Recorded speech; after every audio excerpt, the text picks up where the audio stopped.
morning, everybody. Whether you're on the East Coast, West Coast, or around the world, this is Coast to Coast, and it looks like we need to play Where in the World is Philly Guy? Where are you headed?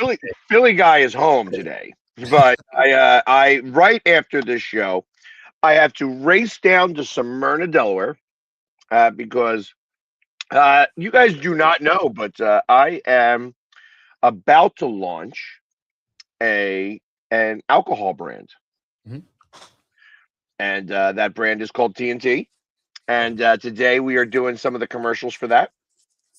And so I am all painted up, just super excited for the Philly season, a day early, and figured that, hey, why not? Let's just Let's go all come out. on the show like this, because it's hard to drive and paint straight line. That's fair. That's fair. I would imagine everybody else in traffic would prefer you not try to do that also, because that means you are not looking at the road in any way. Exactly. Actually, so we're gonna do a joke one day where I'm going to try to do this without looking. That will be funny. Yeah, like I'm just gonna do the eyes closed thing and try to see if how it looks at the end. I feel like we already know how that's going to look at the end. Yeah, because I'll be honest, I think I'm pretty good, because I would actually probably, the hard part would be that there would be some patching. Certainly, and of course the lines just wouldn't be right. I mean, like the eyes and the mouth would probably be pretty close, just because muscle memory, right? But getting the stripe, I imagine there would be some crossing. So what would probably happen is that it would probably, because of the way that I do it, you may not see it as much, but the lines are actually, it is muscle memory. Oh, okay. So it would be, maybe they would be too close to each other, and then one's too far away. Like it would be, That's what I mean. Yeah, it would look disjointed, but they would look straight, because that's all I can do right now is straight, because I had to teach my hand how to do that. Oh, for sure. But so, yeah, and just for anybody who happened to be watching last night, thank you for coming out. But I did not sleep in this. It does mess up the pillowcases. I have to shower and reapply. I mean, yeah. Well, no, people think that just because I look the same as I did last night, that, oh, wow, you stayed. There's only one time. Like I got home at like 3:00 in the morning. I had to put on the same thing the next day. I had to use one of those airplane pillows. Oh, sure. And then like it was, but I have one that's really thick, so that it would actually keep my head up on, and I had to sleep in a recliner because I had 3 hours. So it was like taking a nap. I gotcha. And so not to have to, take it all off and then put it back on and then try to sleep in the meantime, which would have not happened. I would have been late to one thing or another. So, but either way. Yeah. I mean, we'll get to baseball for sure, but there's a vote happening right now in the NBA that, obviously Seattle fans are excited about. Voting is yesterday and today, so we're supposed to hear whether or not the expansion is actually going to happen, right? And so this vote, it gives hope to the Seattle area, but this vote is basically just allowing the NBA to explore the bidding process of adding the teams. So it is a step closer, but by no means is it a slam dunk that this thing comes together. Right. Now, they only need 2/3 of the vote, right? So they only need 23 of the 30 teams to vote this in. I can't imagine that doesn't happen, but there's still a chance, right? I mean, I didn't figure it was going to need 2 days to vote it in. I figured. I didn't think so either. I mean, you would think that it could have been done in the first 5 minutes, because it's not like you didn't know this was coming for the last few years. But, all the same. They got. Well, let's give a they're talking about league realignment and all of it. Like, there's a lot of things to go over for them to approve this. And I also got to imagine, like, listen, these guys are billionaires. Some of them are out of the country. Some Sure. of them, you know, like there's things that are occurring. They have other businesses beyond the NBA and there's probably a trust that's got to get, you know, consulted in this and stuff like that. And all those things take a little bit of time. So I can understand the reason why it's probably taking 2 days. Well, I mean, this is the board of governors, right? So it's not necessarily the owners specifically. Like, it's going to be whoever it is they have as the mouthpiece for this. So, Right. Plus, Well, also, like, it's- when you get in there, what are the last minute arguments? Like, I guess that's my thing. By the time you get there, you should have gathered all the information, because you had to schedule these around like when all these people are going to be available. So they've known, you know, we even Exactly. announced it, a week or two ago or whatever, that this was happening. So what is the last minute question that you guys are asking? You haven't known for years. well, that's the thing. Like, it's got to be a logistical things. And then there's probably something that the other owners are looking for when it comes to, if we're allowing this, this is the type of ownership group we will allow, right? Or this guy is not allowed to own a team. You know, so there might be some of that. So yeah, I mean, the voting is supposed to conclude today, and so we should get an official word. Again, I imagine this gets pushed through. The other end of it is, you know, they're looking at the financial impact of it. You know, obviously you have to buy into the league, but are they looking at it as, does it water the league down more? Right? Because it's not like expansion teams are generally good. You know, stuff like that. So, I mean, there is arguments against, but once you've gotten to this point, it seems like you'd be pushing it through. Yeah. So here, I actually have another take on that. Okay. It's, you know, my thought is that there are teams like the Boston Celtics, the Lakers, probably Golden State, probably the Clippers also fall into that category, that maybe would oppose having extra teams in here because of the revenue sharing. Because these are the teams that are making the most amount of money now, like a New Orleans, who is, you know, not great, you know, in terms of how they make their money, and maybe the Charlotte Hornets and things of that nature, that teams that with, you know, 14,000 seat stadiums that don't sell out and things of that nature, they're all for it, because bringing in more teams brings in more revenue, stuff like that. And I have to imagine that it goes the opposite way for teams that make lots of money already. So it's funny that you mentioned the Celtics, because that's what stalled this out a couple of years ago when they were for sale. Is they didn't want to have a sale of one of their major franchises and try and bring multiple teams in at the same time. And so them going up for sale ended up stalling out expansion talks, you know, a couple of years ago when that happened. So there are those outside elements that come into play for sure. But, you know, on Seattle's side, now you have to start looking at who are the potential owners, right? Yeah. And we do have a kind of a presumptive front runner that is here in Seattle.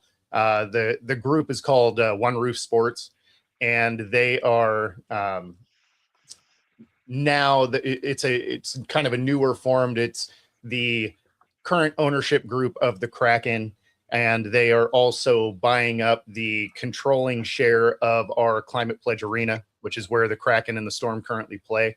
So since that is assumed to be the arena that, you know, the NBA would play in, it sure sounds like they would be the front runner there. They'll have the controlling interest on the stadium itself. They're already in that building with the Kraken.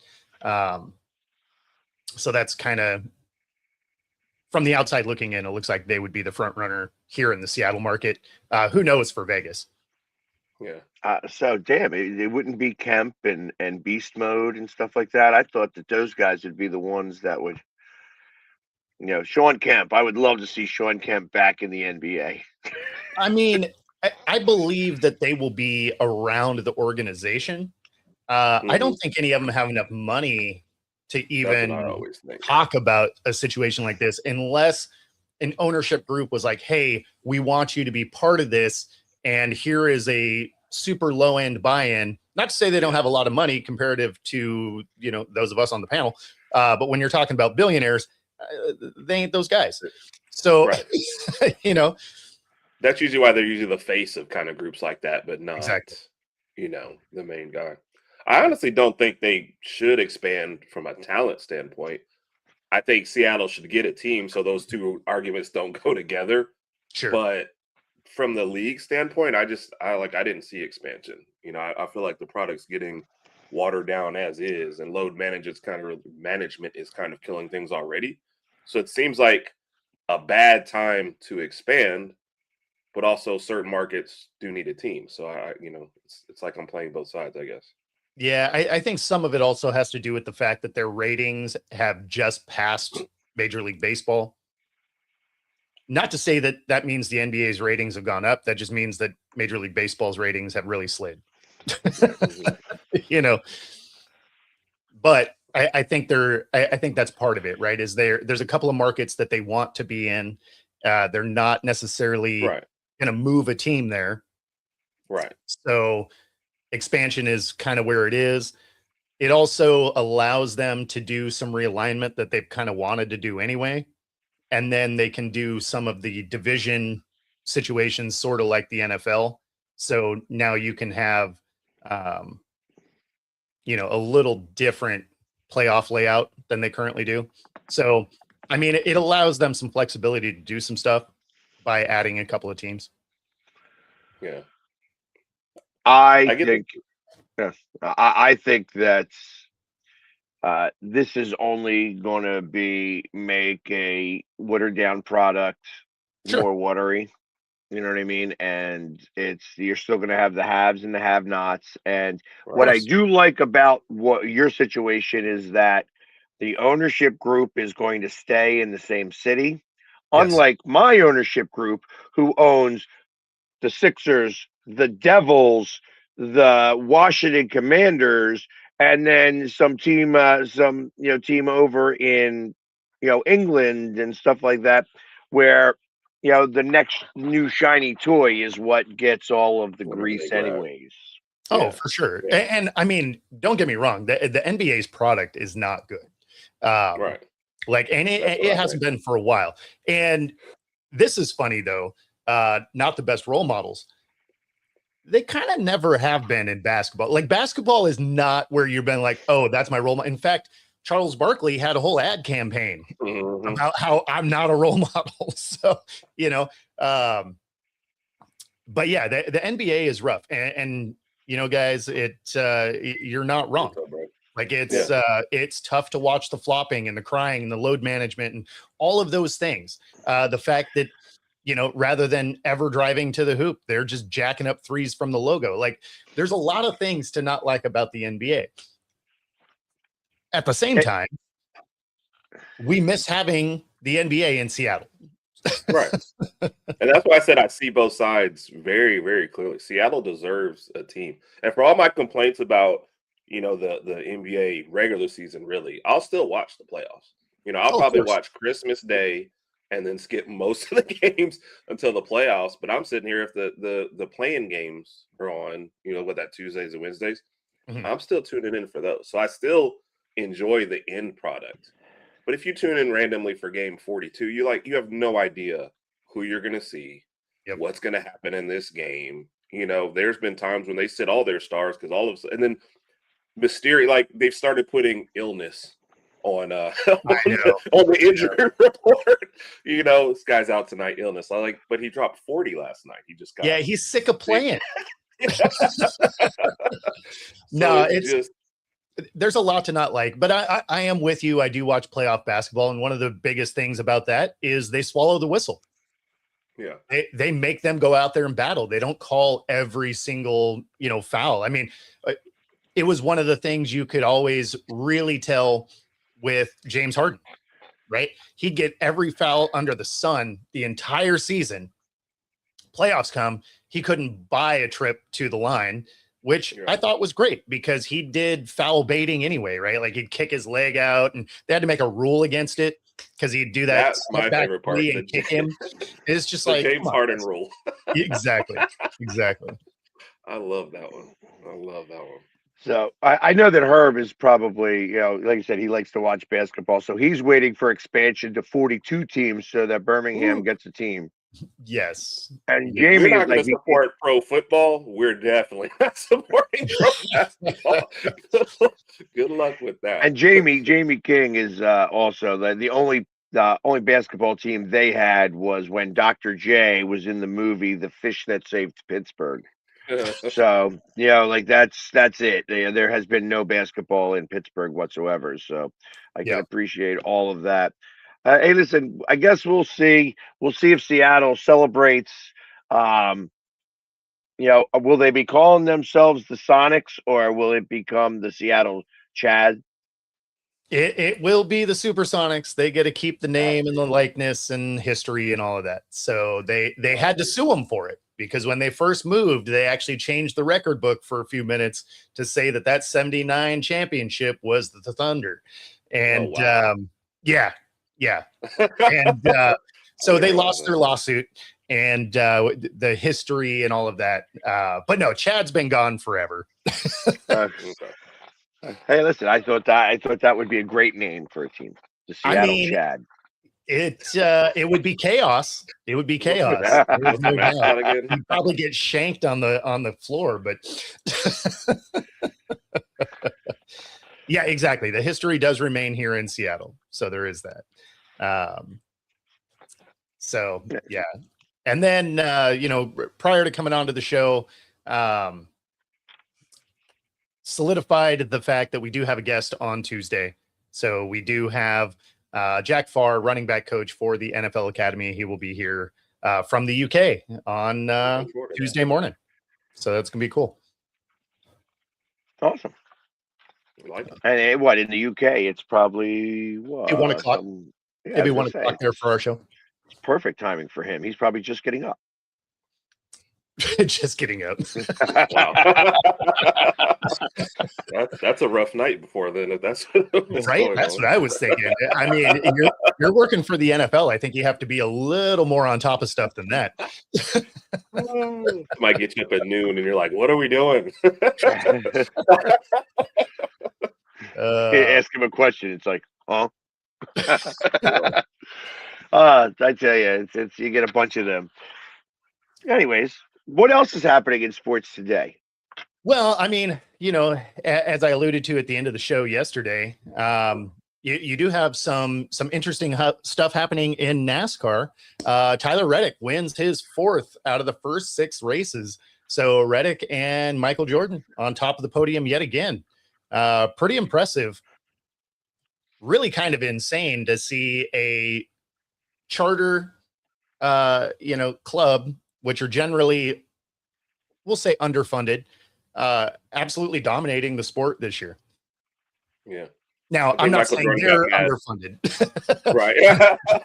Jordan has a money printing press under his house, and then, his business partner is Danny Hamlin, who is a current race car driver. So, I mean, the finances are probably way better than most charter programs, but, winning 4 of 6, winning the first 3 in a row, fairly unprecedented. Yeah. That was crazy to me when I started reading the story, just because I wasn't following. And it was, 3 in a row to start. And then you look at this 4th one, and it just seemed like easily a day where you could have just packed it in because nothing was going right with your car, with your cooling suit, like the battery power, like everything's going wrong. And I know there's two players that thought, hey, I'm going to fight through it. But there's got to be parties like, look, man, I won 3 in a row to start. Maybe today's not my day. If I back off a little, I'll get the next one. Versus, you know what? Forget this. I'm powering through. I'm gonna get right. I want that. Which I gotta feel like, because he's my favorite. I'm always gonna say, is there a little bit of that Jordan mentality of like, hey, we're still gonna come out here and kick butt. I don't really care. Yeah. What's going on? You know what I mean? So you got dude in the room. Yeah. You know what I mean? So it feels like that kind of fight. Yeah. Well, and I mean, and that car was dominant because I mean, at the end of the race, he was so far ahead. Like there was no Right. question he was winning that with 10 to go, unless there was a caution to bottle everybody up. Like he was way out there. So Right. yeah, I mean, they battled through a lot to get there, but yeah, I mean, by the end of that race, that car was no one was catching it. Yeah. But like with 50 to go, he was way behind, right? So somewhere in there, he just decided, I'm not waiting till the end. We're not going to make this dramatic. Let me make my move now and get Yep. ahead. So no, it's a great story. Absolutely. NASCAR is Pag's hockey.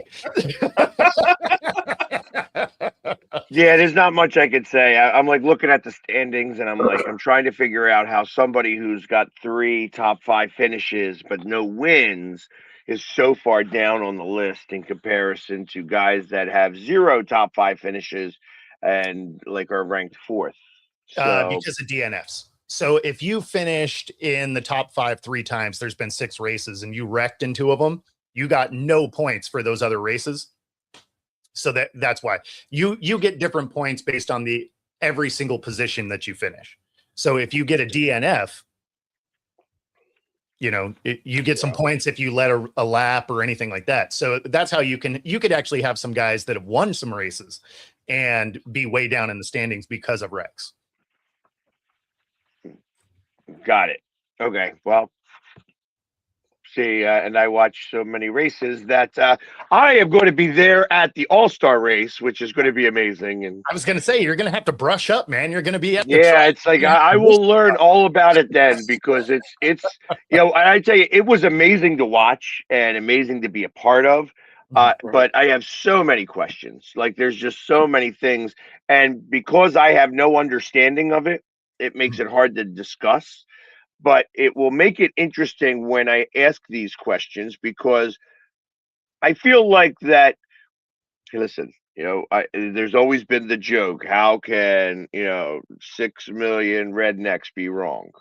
When you're talking about NASCAR racing, but there is 350 million people in the United States, so Yes. that means there is 344 million who don't understand NASCAR, me I mean, they being have one a of them. little better viewer base than that, but But I'm sure, because obviously it's NASCAR is a great sport, and you have to call it a sport because it really is. These guys do have to train. They do have to be very mentally astute, and just the way that they do things, the hey, team that's it around gets them. so hot. It gets so hot in those cars. Races are exhausting. Yeah. No doubt, no doubt. You know what I mean? So it requires a team. It's not just the driver. The driver is the quarterback, obviously, of the team. So, and as the team wins, that's why you keep hearing this guy's name. It's like, hey, we just won 4 races out of 6. Yep. Lucky me. You know what I mean? But there's so many other things that go into that. Oh, for sure. That I didn't know about. Like I said, because I got to go and see a little bit of it. And when I get to go spend like 2-3 days at the track, you're going to become a lot more knowledgeable too, because my questions are probably the questions of the layman person who just likes driving cars in the first place. Mhm. You know what I mean? Who does nothing about NASCAR? Who's more into hockey and basketball and football and things like that. And they look at NASCAR and be like, is that really a sport?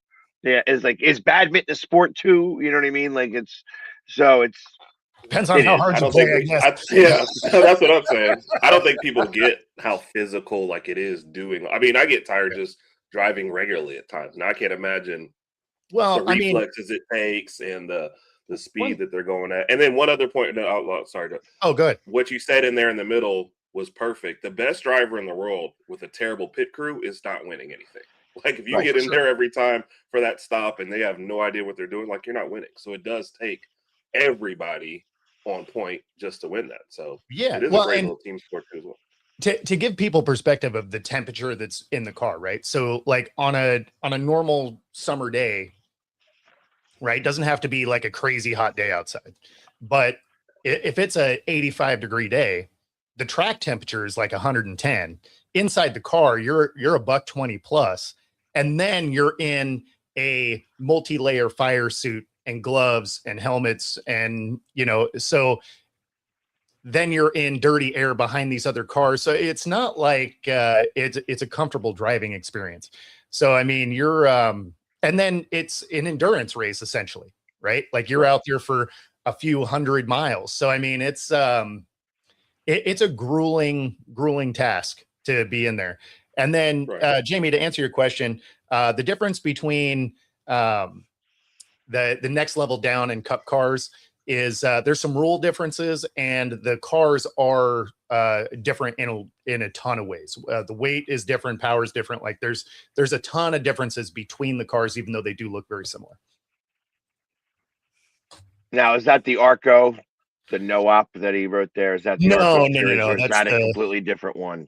Yeah, so this is in between that. So there's ARCA, there's the Truck Series, then this used to be the Busch Series, and then the Cup Series. So that's kind of the progression of it. So the one that he's referencing is the next level down from the Cup Series. The Riley Auto Parts. Correct. Right. Okay. Yeah. So I remember when it used to be the Nextel Cup Series, and Exactly. then it was the Sprint Cup Series, and yeah. So, but listen, I remember I did a job where I was a waiter at one of the races in Pocono, and this is back when I was really young. I had no, like, they made me put on the ear things, so because we were on the inner track, and I got to meet Dale Earnhardt right before the race, and what I remember about him was that at that time, because it was like 2 hours before the race, and he was very robotic at that time. Like it was just like it was almost like he was semi in a trance. Like just the way that the way that you can go up and shake his hand, and you just kind of watch his movements and listen to how people were talking to him and such like that. And he was, and then I was told that's how he prepared. He was very distant. He was very focused. And the job at hand was, hey, I'm getting ready to get in this car and I got to win this race, and so on and so forth. As a young kid, I had no idea. And you're like, driving a car is a sport? No, that's not a sport. You know what I mean? Looking back at that now, in comparison to what I knew then, as a much older, like I said, I was like 15 years old when I did that. Now I'm, 40 years later, just kind of looking back and recalling some of those things. I'm like, they wouldn't even be having the conversation with him 2 hours before the race. You know what I mean? They wouldn't, like, if somebody was there, he'd be giving you one-word answers in his pit, let alone, because so much has changed since then. And it's just like every other sport. I mean, like, I think about what it was like in 1980 when, I love telling the story when a bartender who gets done setting up his bar a little early takes a young 7-year-old Philly sports guy down to the dugout to meet the Phillies. You know what I mean? There's no way a bartender's going to go into the dugout anymore. That's long past. Right. But yeah, it's just interesting how the difference a day makes. Yes. So. Absolutely. So that's my NASCAR story. Yeah. In fact, speaking of NASCAR, we have our opening race weekend this weekend. Now, we don't have any of the big Cup Series here, but we do get the NASCAR K&N Series that comes through, which is below the ARCA Series. They keep trying to get a track built out here, but voters keep knocking it down. That being said, did get my credentials for that, so I will be there this Saturday. So if you're in the Pacific Northwest, come out to Evergreen Speedway opening night, and I will be there. So there's that. Nice. Yeah. I was talking to a guy on Twitter about it too, and he was like, just in prepping for this section and just getting some I posted out a question, he answered, and he's like, for certain tracks, he's like, you need to get to in person to really enjoy.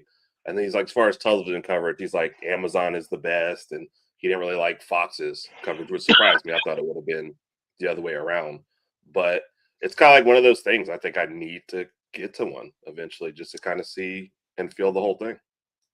You do. It's really quite the production, and you really can't get an appreciation for the speed of the cars until you actually go to a race.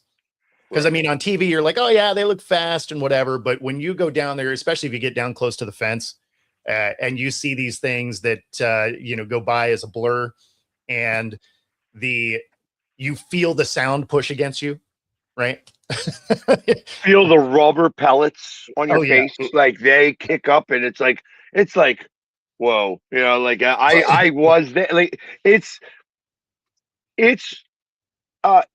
amazing. I mean, it's lack of a better word to use there. Like I said, from somebody who was like the first time I ever went to a race was like, wow, that's really loud. You know what I mean? Like, yuck. You know what I mean? I want to go behind I don't want to be outside. I don't want to hear this. To then seeing them, like, your eye isn't fast enough. Yeah. To watch them zoom past you. You only feel the breeze that comes from the car. Yep. You feel the rumble of the engines as you're walking by. It's like a whole airwave that comes past. Mm-hmm. And then the pellets that, like, the little bitty pellets that are just like, smacking you. You're like, you don't want to be smiling too heavy when they're passing you by, because you're going to be eating some of that. And I mean, if to add to that, if you haven't been to any of the NHRA drag races, definitely do that too. Get in behind some of those top fuelers when they take off. That is a different experience. Now, for that, I have actually been in one of those cars and started it up and stepped on the gas. Yeah. And that is, like, I didn't get to go anywhere. Like, the brake was on and there was no doing that. Like, the tires weren't moving, but I could step on the gas. Mm-hmm. And that is awesome. First off, I am a little bit on the bigger side. There's 250 pounds of this awesome, I need that T-shirt, by the way. There's so many people that just logged out. Like, that's wild. No. I hear 50 pounds of awesome. I'm logging in. I'm like, wait a minute. I got to hear this conversation. I got in that car. Yeah. And he's like, listen, you're going to get in. We're going to have a hard time getting you back out. Oh, yeah. So just be prepared for that. It's going to take us a second. Yep. But it was awesome. It was awesome. And like, it's just like, like you feel it in your body. Like your heart, like, feels the rumble. Like, it's like, if you were going through a heart attack, that's going to be the jolt that you need. You know what I mean? It was awesome to just feel that type of power that, I'm stepping on the gas and doing my thing. And unfortunately, there was my buddy Brian Quinn was playing not very far behind me, and he's like, he just stopped playing. He's like, I don't know what the hell's happening here, but nobody's going to hear me over this car. Mm-hmm. Going, rah, rah, rah. It was 6 shades. No, it's that's another experience that's crazy, especially the first time you see one, because you'll see them do the burnout and you're like, oh yeah, that's loud, and that is maybe a quarter throttle. And so when they go to race, the sound and the pressure coming off those cars is unreal. So definitely check it out. Speaking of unreal, we have Scatabo, who seems like he would be the poster child for CTE, says that CTE doesn't exist, and neither does asthma. You're just soft if you have it. Wow. Yeah. We all figure his shelf life in the NFL is like 3 years by his style of play. No question. And then I think he'll tell, and he did, to fairness, come back later and go, yeah, okay, that was dumb. We all knew it when you said it, but Yes. and how about asthma just taking a random stray? Like, Right?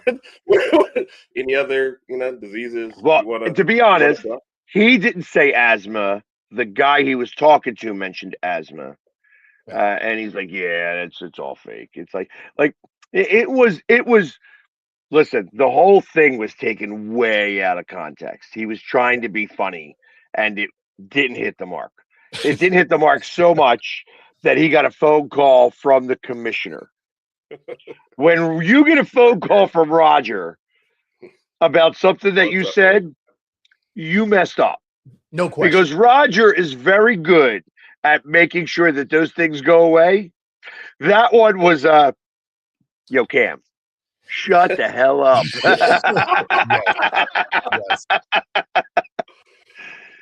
Yes. Yeah. No, as soon as I heard that soundbite, I'm like, wait, what?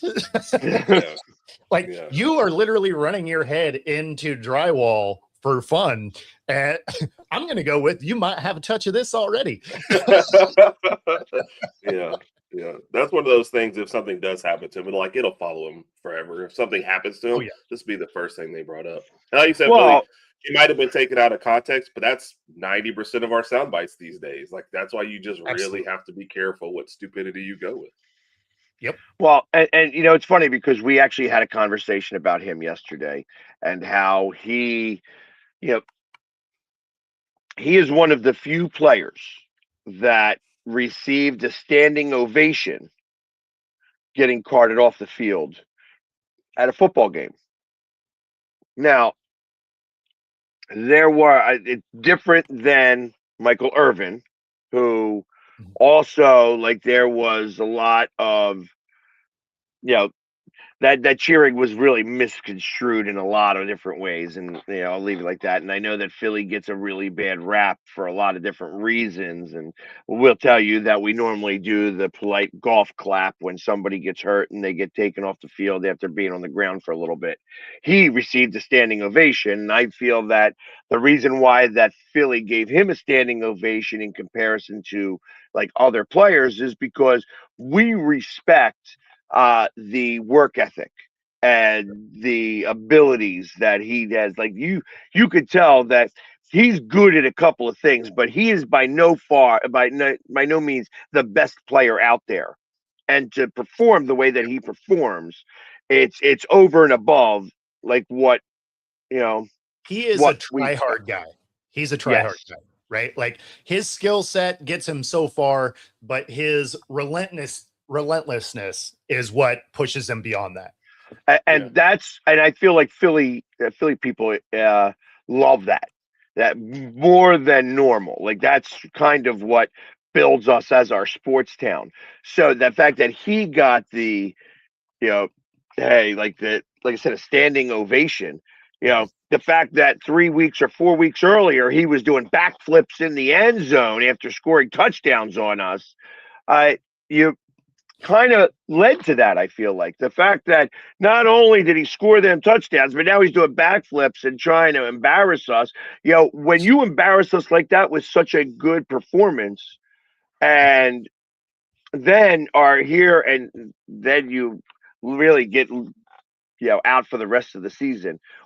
That we have a respect level for that, and that's kind of incredible to see that.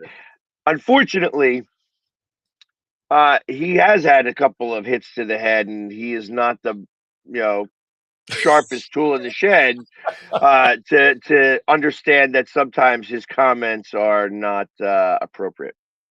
Yeah, absolutely. Based on that, you can bet on his IQ level right here on Coast to Coast. This QR code, 125% of your first 3 deposits, 10%. Get bet guarantee. Take the under on whatever number is up there. Yes. And of course, I guess if you are here in the Pacific Northwest, free 5-day pass any of the 3 True Fusion Gym locations by using the QR code on the screen. Pilates boot camp, yoga bar, and more. Find your edge. True Fusion Gym. Seemed like the best way to just slide that in there. Slide it in there. Yeah, Perfect. that was kind of impressive. So,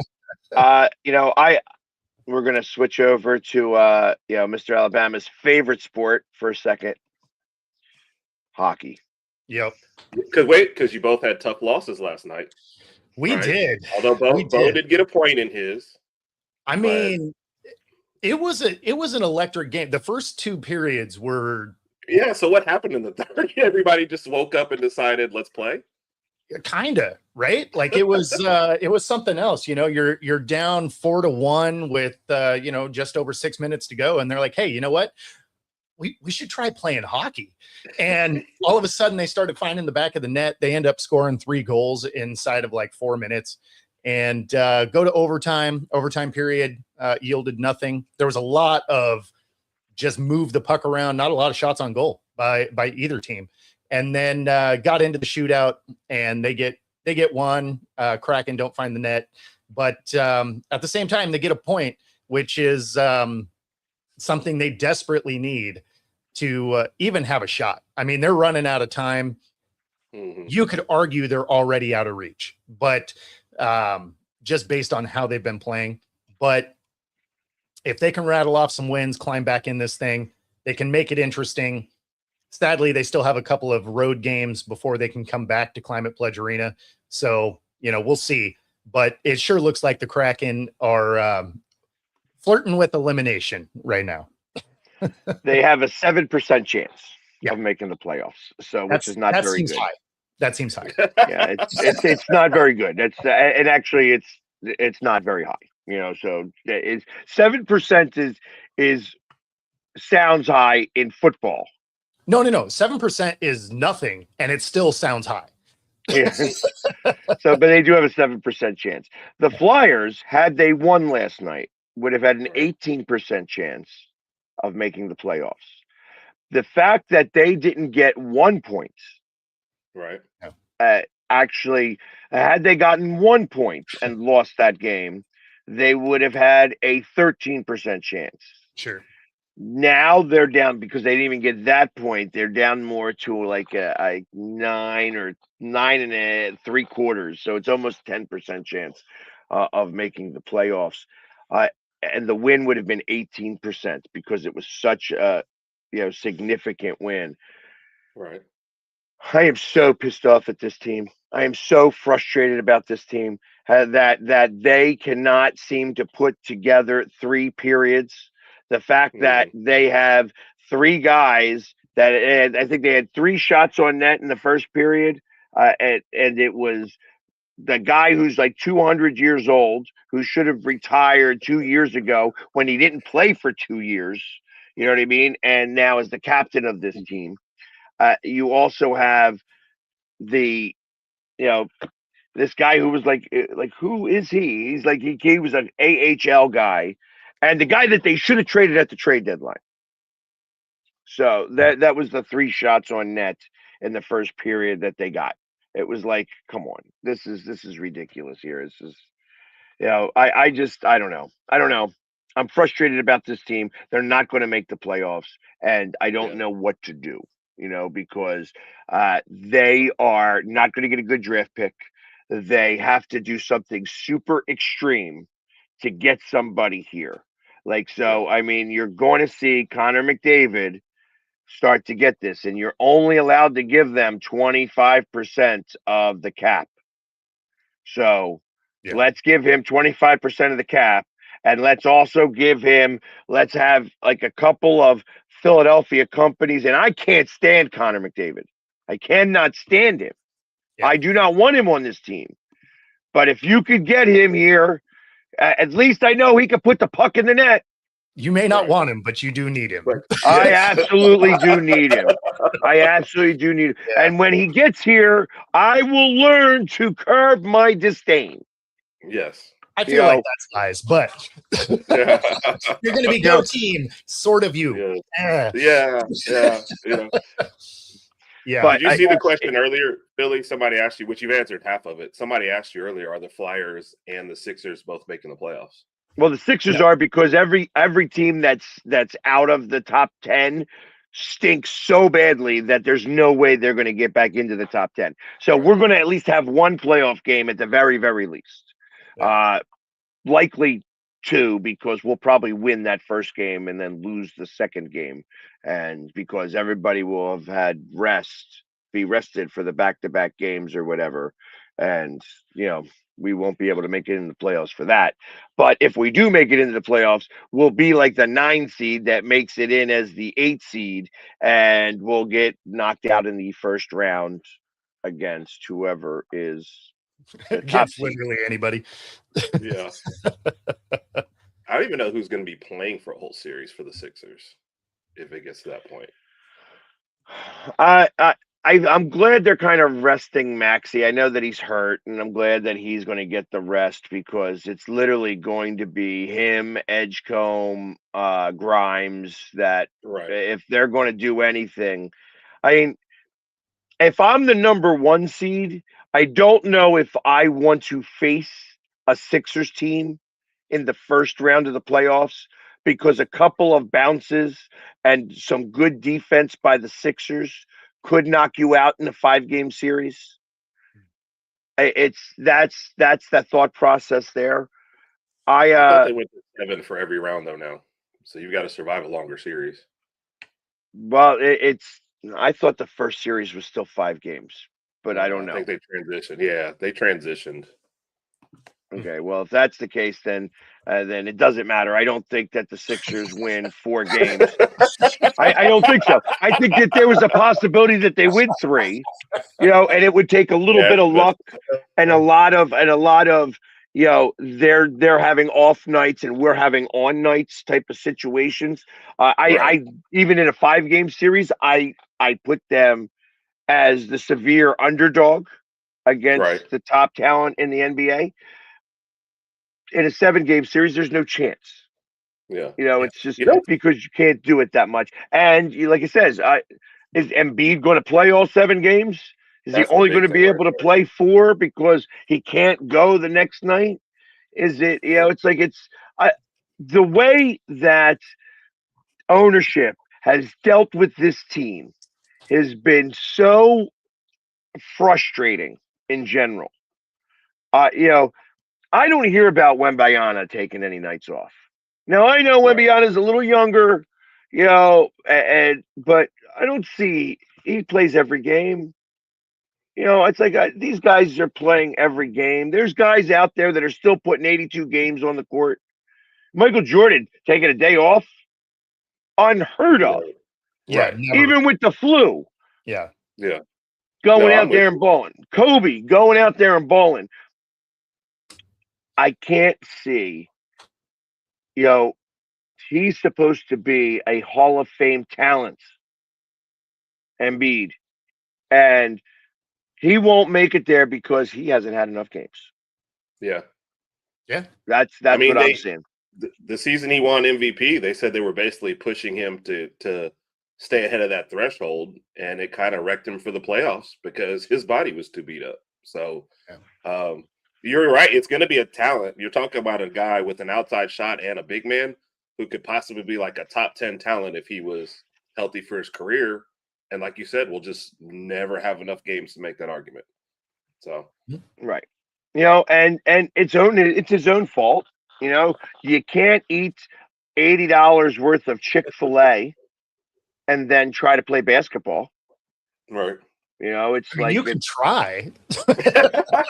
And we're seeing it fail. The interesting thing about the first round, though, is if you guys get there, and I know Cade coming, I don't know when he's coming back, but if it is a series against the Pistons and you guys can put any sort of health together and Cade Cunningham is somehow still out, that would be interesting.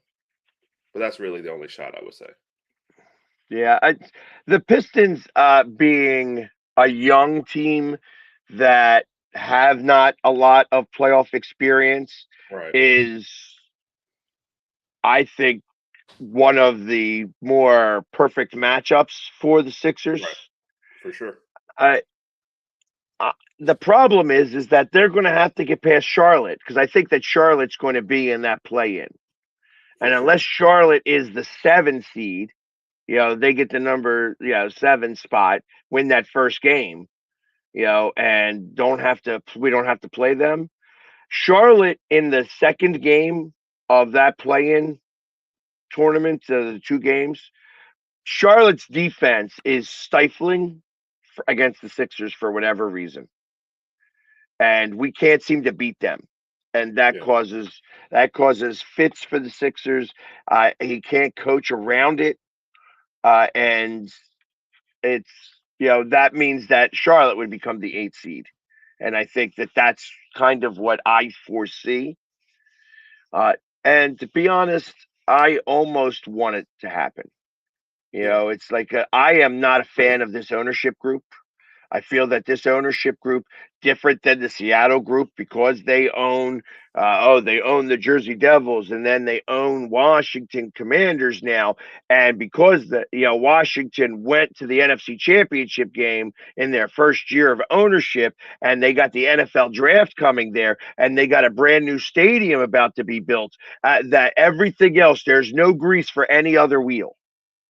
And that's why you see the Devils stink out loud. That's why you see the Sixers performing like they do. There's no regimentation, and there's no real good executives that push a winning culture down on the rest of their franchises. So it's all now Washington, Washington, Washington, and forget North Jersey, forget Philadelphia, because we're not going to be making as much money. That's the thing. If you were going to focus on one of the 3, it's the NFL every time. Mm-hmm. I mean, the money is just not even close. So, and that's kind of why I am, I'm just so frustrated with the way that Philadelphia sports, in winter sports are going. It's like the Flyers. This is what happens when corporations own sports franchises. Dallas, the Dallas Mavericks, when they were owned by what's his face, he was there on the court. He watched them perform. He did those things. He willed that team to a championship. He willed them to a championship.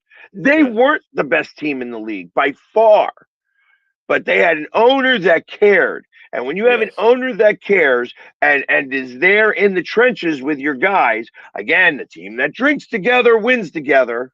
You know what I mean? And when you have your owner there at the bar stool right next to you, telling you how good of a job or that he expects more from you, you start to win or lose depending on how that goes.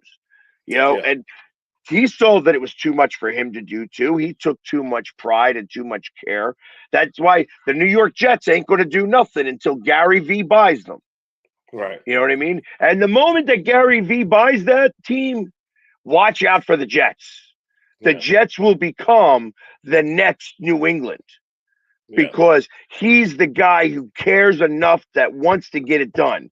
And until your ownership stops looking at the dollar signs and starts looking on how to do the production portion of this, not just, hey, we're going to do enough to get the guys in the seat. Gritty, we'll make Gritty's corner, and we can charge a little more for families that have the kids that want to sit next to Gritty and have him throw toilet paper over and popcorn on everybody, and it'd be great. And forget what's actually on the ice. Yeah. No, I mean, it's one of the things that worries me when it comes to the Seahawks, right? I mean, when you saw the Seahawks really change is when Paul Allen bought the team. And then they have been a perennial team for playoff runs, right? Like you're in the conversation all the time, which, let's be honest, when you were looking back in the 90s, that was not the conversation, right? Yeah. So now, because that sale is going to happen, do you have somebody that is that committed to winning? Not meddling, right? You don't need a Jerry Jones. But do you have an owner that is like a Cuban or a Paul Allen or, somebody that wants to win, and they're going to get people in place to do exactly that, right? Yeah. And so that's the big worry here in Seattle is, will that next owner or ownership group, depending on how it comes together, be that guy? Yeah. It's going to be tough to replicate that. Yeah. But you see that in like, I mean, it's a great point, Philly, because like, and I know they haven't had the playoff success they wanted, but the Clippers before Ballmer were a team that would draft a high pick, let the guy go, draft another high pick. Now they're actually putting together teams that, you know, hey, they're making the playoffs, they're in the conversation every year, and they're getting stars out there. Now it's not ending where they want, but it's still there. And I love the point about Cuban because he was impassioned. Well, we always used to make fun of, oh, he's out here in shorts and in jeans, but he cared about the team. He turned his back for 2 seconds, and they traded away Luka. It's like, wait a minute, like what are we doing here? So yeah, it's you have to have an owner that cares. But then, like Bo said, you can't go into the Jerry Jones level of caring, where it's care more about myself than the team. So it's definitely a fine line as an owner. Right. It can't be about ego. It actually has to be about wanting to win championships. And I will say it's why the Eagles have done so well. You know, as of late, it's like because they want to win championships. Do they always get it right? No. You know, and there's going to be mistakes that get made. And, you know, but when you think of gold standard of excellence since in a field of ownership, Jeffrey Lurie, since he became the owner, has, you know, and he became the owner in like, I think it was like 94, 93, 94. Since he's become owner, they have really known a lot more winning than losing. And that is attributed to what he puts in his staff and how he treats his people and so on and so forth. And I feel like that if there was more of that in sports, you would see different types of champions. That's why also I feel like small market teams now sometimes have the advantage because, you know, outside of baseball is the anomaly because the Dodgers have made that the anomaly. And before that, it was the Yankees. So, but the small market teams in different sports, if you have the ownership that cares, you can get there faster. That's why the Lightning are doing so well. That's why the Florida Panthers are doing so well. That was why when Vegas came into the league, they were doing so well. You know, it's because it's not corporate entities. They're guys that want to hold up the cup. Yeah. And that's all that matters. Yeah. I mean, you need somebody that isn't worried about it being the most profitable thing ever. You want to win. You know, it's somebody that's competitive. That's who you want as an ownership, right? You want somebody that wants to go in and be like, hey, you know what? We may not make as much as we could if we do these little things, but you know what brings in other money? Trophies. 100%. On that note, that does get us to the top of the show. If you're listening on 97.3 ICU radio, we do have some smooth jazz headed your way. If you are listening everywhere else, be sure to like and subscribe. Helps us bring our stuff to you. Otherwise, we are going to get out of here. We will see you all tomorrow. Take it easy, everybody. See ya.